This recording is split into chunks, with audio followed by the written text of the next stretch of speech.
Okay, so so we're going to do a couple of cases here. So this is a newly diagnosed patient, 71-year-old, has some coronary disease with stents, hypertension, diabetes. These are common in Memphis. The patient's white count's 25, little anemia, drenching sweats, was symptomatic, some splenomegaly and large lymph nodes. Basically on testing, it had immunoglobulin heavy chain unmutated and 17p deleted. Any first steps, Dr. Wierda? Like 17p deleted up front, needs treatment? Yeah, so as you point out, the patient does meet criteria for starting treatment. So it's unusual. This kind of scenario is somewhat unusual. It's not usual that patients present and need treatment at their initial presentation. That said, he has clearly indications for treatment by virtue of his symptoms and his counts, with a platelet count of 100, and he's got some bulky disease. His highest risk feature is 17p deletion, and I sort of focused on that population when I was talking about the treatment options, but realized that this is an uncommon scenario. It's 5 to 8% of patients getting frontline therapy will have a 17p deletion. Your two options are maintenance. We see great outcomes with continuous treatment with a BTK inhibitor. I don't see any contraindications to that. And then the alternative, and I think many people would select maintenance with a BTK inhibitor these days. The alternative would be fixed duration treatment, and I would be inclined to give probably an extended period of treatment based on our ibrutinib venetoclax data to achieve a deep and undetectable MRD status before I'm thinking about stopping treatment. At least commit them to 2 years of treatment based on our own data. So, you know, this patient had a long discussion and, you know, was recommended to be on BTK inhibitor. And, you know, the discussion of continuous duration versus fixed duration, this patient opted for a fixed duration therapy with obinutuzumab and venetoclax. And, you know, he had a little bit of illness during his induction, but overall did well. We introduced some IVIG with the patient. They completed the 6 months of obinutuzumab.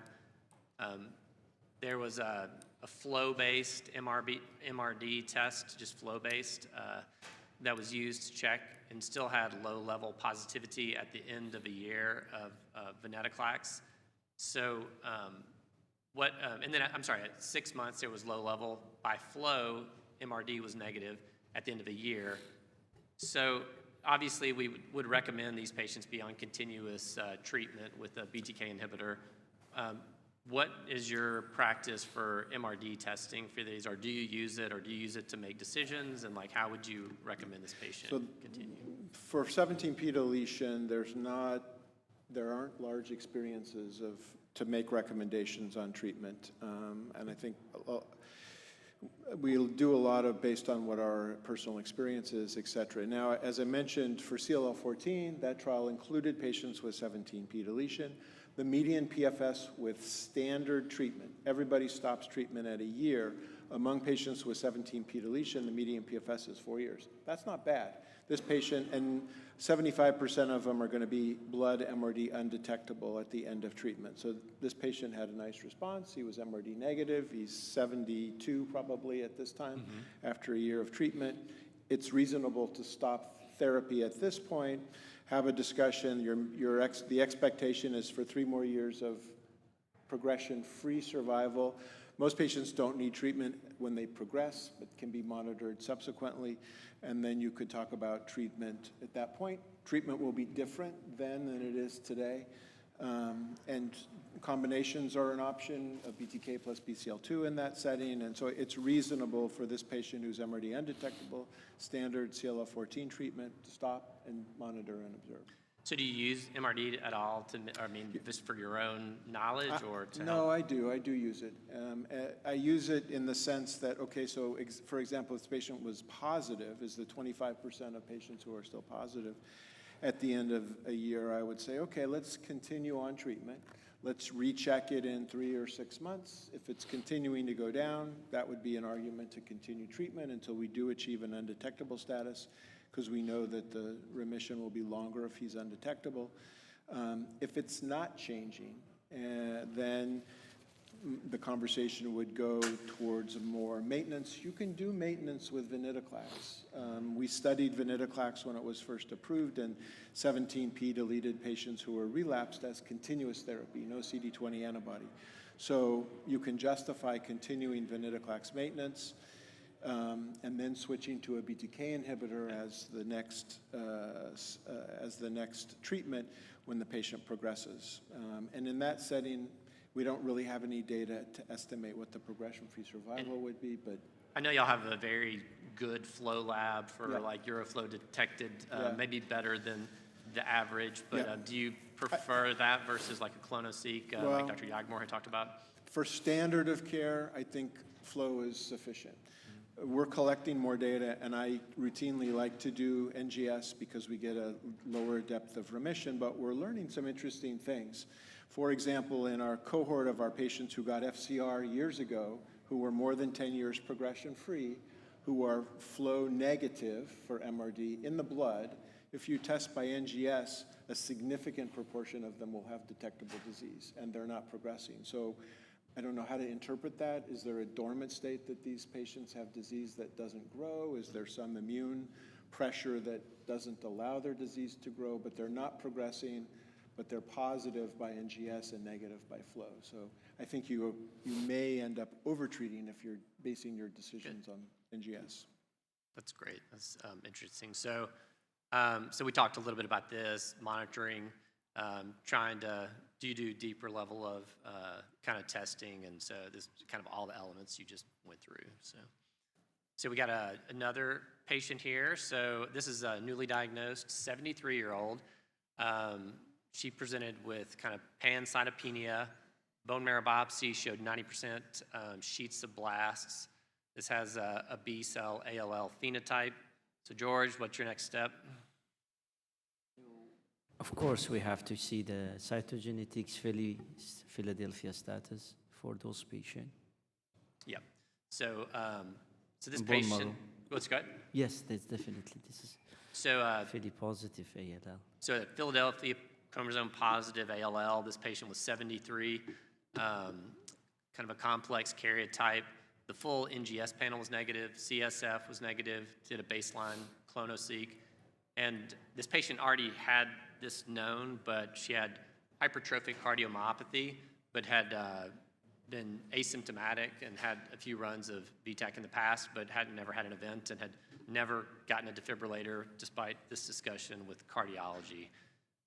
So any, guidance, right? It's a Philly chromosome positive ALL that's Yeah, kind they're of very questionable. high risk, which is known like at this age with the ICAR zinc and the complex cytogenetics. You have comorbidity, older age, so you have option to go with minimal chemo combined with TKI or a chemo-free regimen using the DALBA protocol, the Jemima study that we showed earlier, and follow closely for 1-2 months of treatment if MRD positive, ponatinib lower dose, but the concern was the cardiac situation here.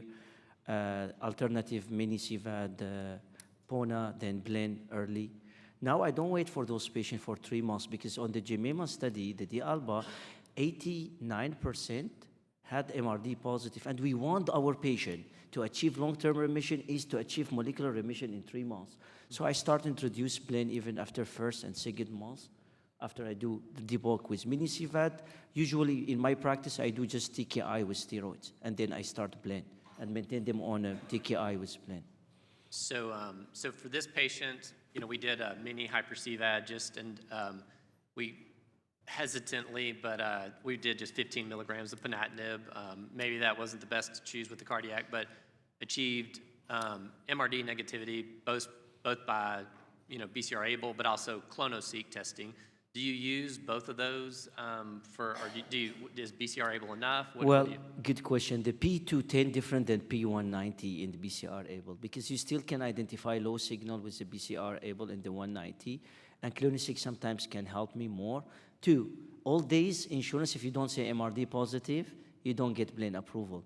Recently, BLEN is approved. clonoSEQ used to help me to get BLEN approved if I identify clonoSEQ positive by clonoSEQ but BCR-ABL. But standard, I would say, by flow and BCR-able, you should be enough. That should be good enough. In AYA, I do still use clonoSEQ because there is a subtype of young adults. I think the paper come from St. Jude that you still identify BCR-able signal, but clonoSEQ completely zero. Those patients do good. Don't worry about them.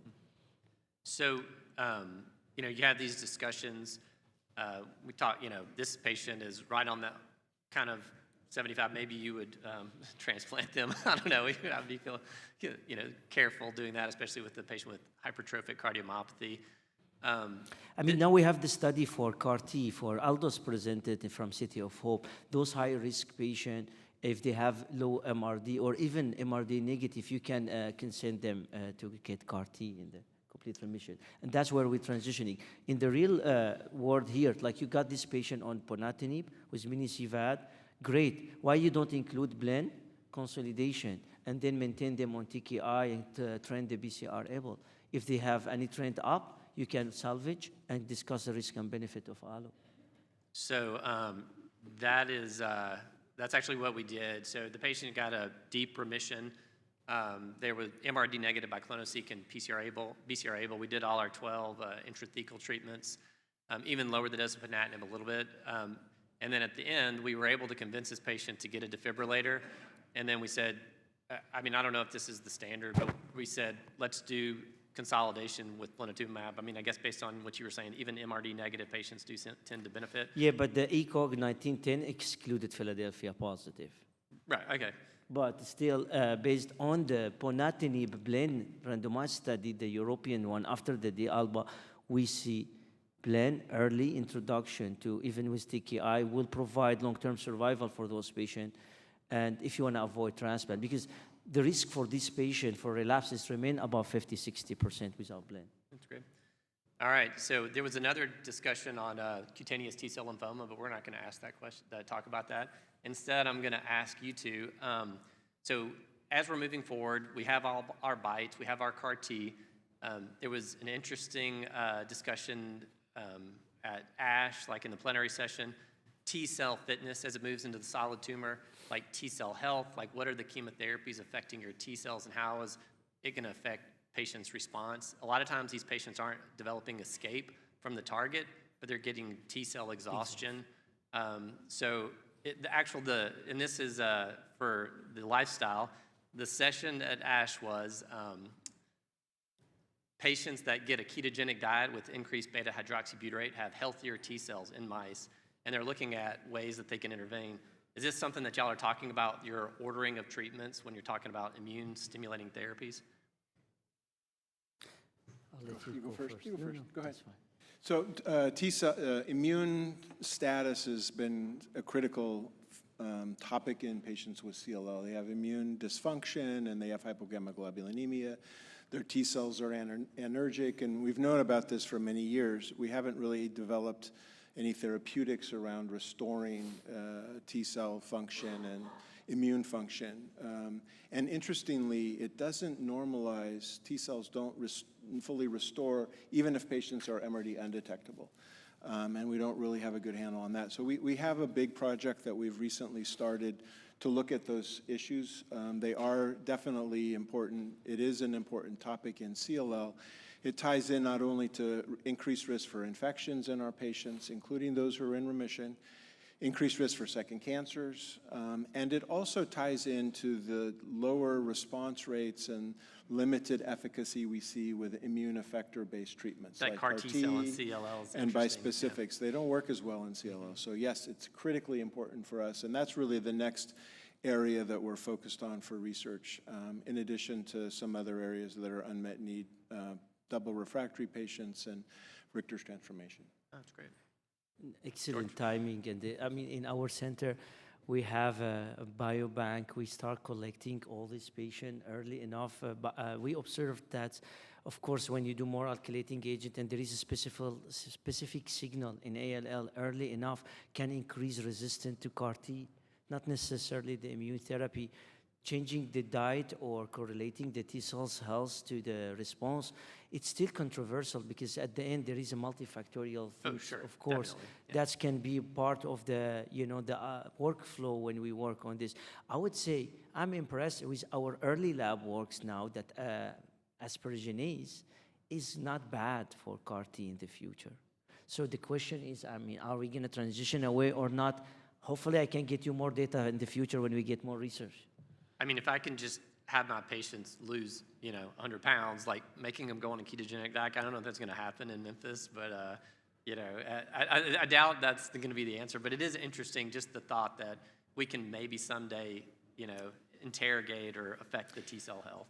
Yeah. There was an interesting article recently in Nature that was studying transfer of mitochondria from the tumor to the microenvironment, including T cells. And this transfer of these mitochondria that had mutations in it actually had a functional impact on the T cells and caused not T cell senescence, but T cell anergy, and so there's likely some factors in the tumor microenvironment.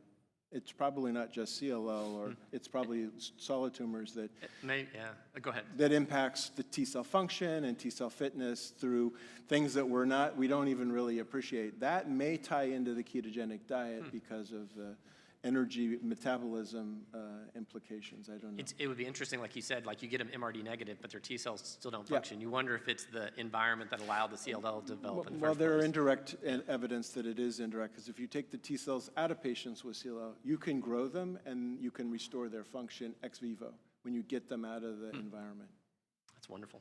Well, thank you guys. This was a wonderful discussion. Thank you, everyone.